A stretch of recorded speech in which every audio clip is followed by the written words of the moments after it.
tribun gayo. Saudaraku, puluhan stan berjejer rapi di SMK Negeri 1 Takengon, Aceh Tengah pada Rabu 2 November 2022. Saat ini, SMK Negeri 1 Takengon menggelar kegiatan job fair yang dihadiri langsung oleh Kepala Dinas Pendidikan Provinsi Aceh Al-Hudri. Acara tersebut berlangsung meriah dan beragam karya siswa juga dipamerkan pada job fair tersebut. Karya para siswa dari SMK Negeri 1 Takengon ini pun mulai dilirik oleh Kadisdik Provinsi Aceh. Karya tersebut merupakan produk unggulan dari SMK Negeri 1 Takengon, mulai dari inovasi kerawang gayo, kuliner khas gayo, inovasi pakaian yang digelar dengan fashion show. Kepala Dinas Pendidikan Provinsi Aceh Al-Hudri mengatakan, untuk membangun pendidikan di Aceh harus adanya sinergitas dan kolaborasi dari berbagai lintas sektor. Menurutnya, tujuan tersebut agar dapat melahirkan gagasan dan visi yang sama dalam membangun pendidikan di Provinsi Aceh. Selain itu, Al-Hudri juga mengapresiasi kegiatan job fair produk unggul yang dilakukan oleh SMK Negeri 1 Takengon, yang nantinya dapat menjadi upaya mengembangkan bakat minat siswa dalam berkreasi. Dari Aceh Tengah, Romadani, Tribun Gayo.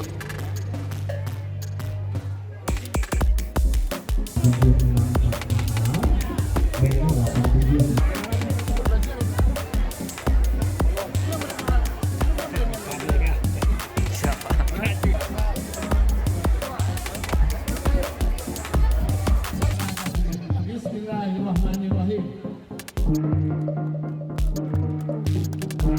Iya, luar biasa, berikan aplaus kembali kepada Bapak Kepala Dinas Pendidikan Aceh yang telah meresmikan.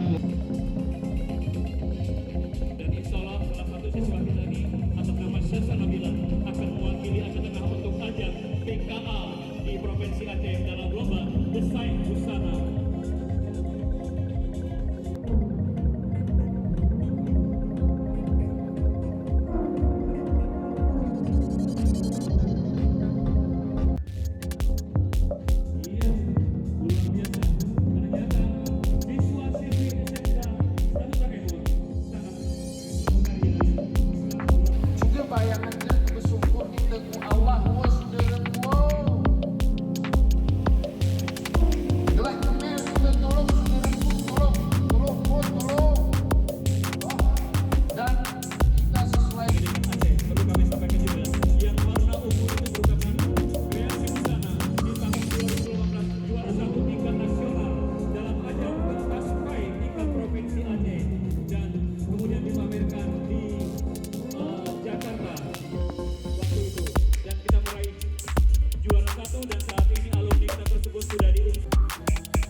Dan ini seolah akan mewakili Aceh Tengah ke tingkat provinsi di dalam waktu dekat di ajang pemilihan duta pelajar badan hukum Provinsi Aceh.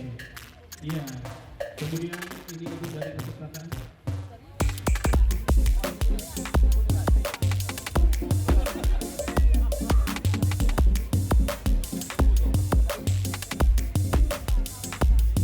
Iya. Merupakan juara 2 tingkat Provinsi Aceh.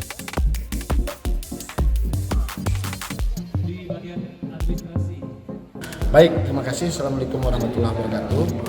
Hari ini kita melakukan salah satu event kegiatan, mungkin antara lain kegiatan anak-anak job fair ya, ataupun hasil karya daripada anak-anak ini yang dipamerankan. Kebetulan hari ini di SMK 1, yang mana baru 2 hari yang lalu pergub terkait dengan BLUD ya untuk SMK sudah ditandatangani oleh Bapak Gubernur. Intinya adalah sekarang ke depan nanti mungkin SMK kita ini sudah bisa menghasilkan penghasilan untuk mereka sendiri. Artinya produk mereka itu sudah bisa dipasarkan dan dikembalikan lagi ke sekolah.